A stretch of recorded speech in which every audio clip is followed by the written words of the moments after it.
بسم اللہ الرحمن الرحیم۔ ایک بادشاہ کو جنگل میں سفر کرتے ایک سانپ نے ڈس لیا۔ شاہی طبیب اپنی تمام طور کوششوں کے باوجود زہر کو جب بادشاہ کے جسم میں پھیلنے سے نہ روک پایا تو زارقطار رونے لگا۔ اتنے میں ایک درویش سا شخص وہاں آیا۔ بادشاہ کو زہر کے درد سے تڑپتے ہوئے دیکھا تو بادشاہ کی ٹانگ پر جہاں سانپ نے کاٹا تھا تھوک دیا اور بھاگ گیا۔ بادشاہ کے سارے ساتھی بادشاہ کی فکر میں تھے، اس لیے دیوانے کی اس حرکت پر کوئی بھی درویش کے پیچھے اسے گرفتار کرنے نہ گیا۔ شاہی طبیب نے تھوک صاف کرنے کے لیے ایک رومال پکڑا اور بادشاہ کی زہر سے نیلی ہوتی ٹانگ پر سے تھوک صاف کرنے لگا، مگر حیران ہوتے ہوئے رک گیا۔ اس نے انگلی سے تھوک کو سانپ کے ڈسے پر اچھی طرح مل دیا، جس سے فوراً ہی زہر کا اثر زائل ہو گیا۔ بادشاہ ہوش میں آئے اور جب انہیں درویش کے تھوک کے قصے کا پتہ چلا تو بادشاہ نے فوراً حکم دیا کہ اس درویش کو فوراً ڈھونڈ کر حاضر کیا جائے۔ سپاہی چاروں طرف پھیل گئے اور ڈھونڈ کر حاضر کیا جائے۔ تھوڑی دیر میں درویش کو ایک درخت کے نیچے جا لیا اور پکڑ کر بادشاہ کے سامنے پیش کر دیا۔ بادشاہ نے ادب سے درویش سے کہا، ہم گناہ گاروں کی آنکھ آپ کو پہچان نہ سکی، جس کے لیے میں معذرت چاہتا ہوں۔ آپ سے درخواست کرتا ہوں کہ میری طرف سے یہ قیمتی پوشاک اور عربی گھوڑا قبول کیجیے۔ درویش نے مسکرا کر بادشاہ کی طرف دیکھا اور بولا، یہ گھوڑا اور پوشاک بہت قیمتی ہیں۔ میں یہ پوشاک پہن کر اس گھوڑے کے لیے گھاس کاٹوں گا تو اچھا نہیں لگوں گا۔ بادشاہ نے کہا، آپ فکر نہ کریں، گھوڑے کے ساتھ خدمتگار بھی دیے جائیں گے۔ درویش بولا، اتنی قیمتی پوشاک، قیمتی گھوڑے اور خادموں کے ساتھ میں رہوں گا کہاں؟ اس دفعہ بادشاہ مسکرایا اور بولا، آپ کے لیے ایک عالیشان رہائش گاہ بھی تعمیر کر دی جائے گی۔ درویش نے پوچھا، اتنے مال اور دولت اور خادموں کے ساتھ اس رہائش گاہ میں تنہا رہوں گا؟ بادشاہ بولو حضور، میری بیٹی شہزادی گلنار کی شادی آپ سے کر دی جائے گی۔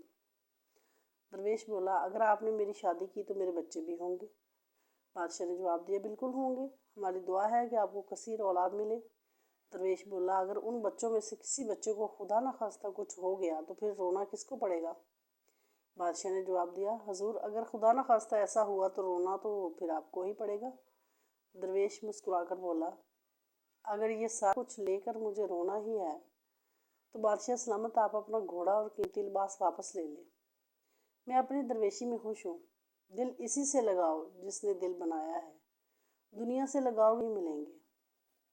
حضرت ابو ہریرہ رضی اللہ تعالیٰ عنہ فرماتے ہیں، ایک بابا جی نبی پاک صلی اللہ علیہ وسلم کی بارگاہ میں آئے اور جب وہ واپس جانے لگے تو میں نے عمر پوچھی تو 96 سال عمر تھی۔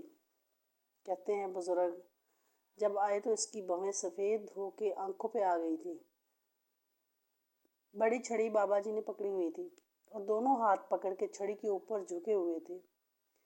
جب بزرگ مسجد میں داخل ہوئے تو میرے رسول صلی اللہ علیہ وسلم نے کھڑے ہو کر استقبال فرمایا اور نبی کریم صلی اللہ علیہ وسلم نے آگے بڑھ کے بابا جی کو بازو سے پکڑا اور بٹھایا۔ حضور بیٹھ گئے۔ بزرگوں کیسے آئے ہو؟ کہتے ہیں وہ بابا جی جب بات کرتے ہیں تو آنکھ کھول کے پہلے حضور صلی اللہ علیہ وسلم کا چہرہ دیکھتے پھر وہ بات کرتے۔ ان کے لب و لہجے کے اندر بڑی پریشانی، بڑی تکلیف، بڑی مایوسی تھی۔ عرض کرنے لگے، یا رسول اللہ، ساری زندگی گناہوں میں بیت گئی ہے، غلطیاں ہی غلطیاں ہیں۔ اے اللہ کے رسول، بڑی لمبی فہرست ہے، پاپ ہی پاپ ہے، کالے سیاہ دفتر ہے۔ یا رسول اللہ صلی اللہ علیہ وسلم، جب پلٹ کے دیکھتا ہوں مجھے نیکی دکھائی نہیں دیتی۔ حضور، اس عمر میں آپ کا ایک صحابی ملا ہے، اس نے بات سمجھائی تو تھوڑا خیال آیا، لیکن یا رسول اللہ اب میرا وجود بیکار ہو گیا ہے، بوڑھا ہو گیا ہوں۔ بزرگ نے 3 باتیں کہیں اور بڑی نرالی کہیں۔ کہنے لگا، یا رسول اللہ صلی اللہ علیہ وسلم، اب تو میری کمر بھی سیدھی نہیں ہوتی کہ میں نماز ہی صحیح ادا کر سکوں۔ یا رسول اللہ، میرے اندر طاقت نہیں کہ میں محنت مزدوری کر کے صدقہ اور خیرات دے سکوں۔ یا رسول اللہ صلی اللہ علیہ وسلم، اب میں تلوار لے کے جہاد بھی نہیں کر سکتا۔ حضور، نہ میں لمبی نمازیں پڑھ سکتا ہوں، نہ میں صدقات و خیرات دے سکتا ہوں، نہ میں دین کے لیے کوئی جہاد کر سکتا ہوں۔